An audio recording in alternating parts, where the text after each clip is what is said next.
back to Close Up. There's a new book out there that puts the first in the nation primary under the microscope. It's called Vote First or Die, and it was written by Scott Conroy, who was most recently senior political reporter for the Huffington Post, but cut his teeth here as a network embed reporter in New Hampshire during the 2008 primary cycle.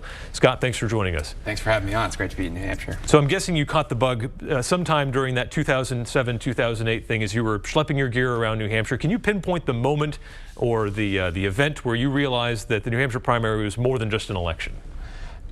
It really runs through the bloodstream here in a way that it doesn't anywhere else in the country, and that was clear to me the moment I touched down in New Hampshire. I mean, politics is treated here like religion or football in other states. And I remember, I don't even know what town it was because I didn't have a sense of the state's geography that well back then, but I just remember an event before Christmas with Mitt Romney, dark, pulling up to a white steeple old New England church, candles in the windows, and just a full house of people inside that had come out in some rural town, I forget which one it was, to see Governor Romney speak. And I remember thinking that this is a really special and unique place, and I think it maintains that character.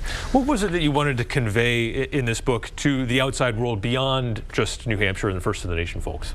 I mean, I think that New Hampshire was really trying to send the rest of the country a message in 2016, and that was, what you're doing is not working. You know, the party establishments were really slow to react to that, and I think being here early on, and you probably noticed this too, I'm sure you did, the energy behind the anti-establishment candidates was so powerful, and you could just feel it being here.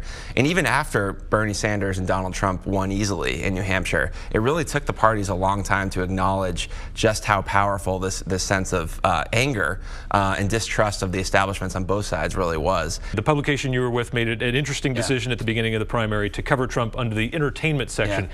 From a logistical standpoint, what did this do for you as a reporter trying to cover Mr. Trump? It made things a little challenging for me. I mean, when that decision was made, and I had right in the book, I actually had nothing to do with it. So it was sort of told to me that that's the way that we were going to be covering the campaign and Trump's campaign specifically. I had interviewed him that very day that mandate had gone down to me. And, you know, he was kind of excited. He said at the time, you know, the Huffington Post has always been very fair to me, wanted to sit down and chat. I think he even offered a ride back to New York on his a private plane, which I couldn't accept at the time.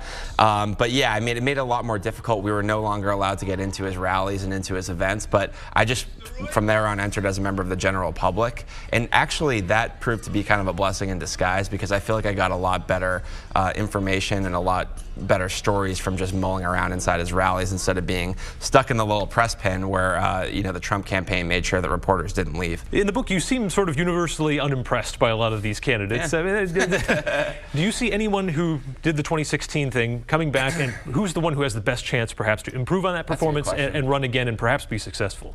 Yeah, I mean, well, I know John Kasich is here this week in New Hampshire, and he's an interesting guy because he really did it the old school, old-fashioned John McCain way of, I think he did over 100 town hall meetings here in New Hampshire. And you could see him throughout the process, I think, changing. And I think he's talked about this. I don't know if he's talked about it with you, but he's kind of an emotional guy, and he's not one of those even-keeled politicians that just smiles and nods. You know, sometimes you might get him on a bad day. Sometimes you'll get him on a good day. But I think he really came to appreciate the primary process, and I think he would actually have a real leg up because he just understands it, and he's made those inroads in 2020.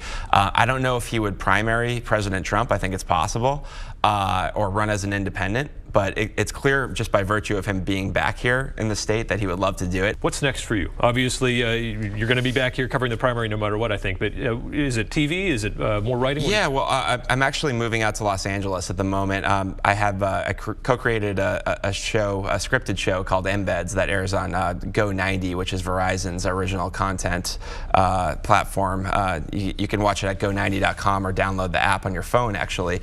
So I've been writing some more scripts, actually, and trying to get into that world a little bit more. Who knows what the future will bring? As you said, I've done some writing in the past and also some TV and scripted stuff. So a little bit of everything. And yes, I would love to come back in 2020 and be part of this again. Well, we hope to see you back. The book is Vote First or Die. The author Scott Conroy, and I'm sure you'll be back in the Granite State one way or the other. For sure. All right. Thanks a lot. Thanks, Scott.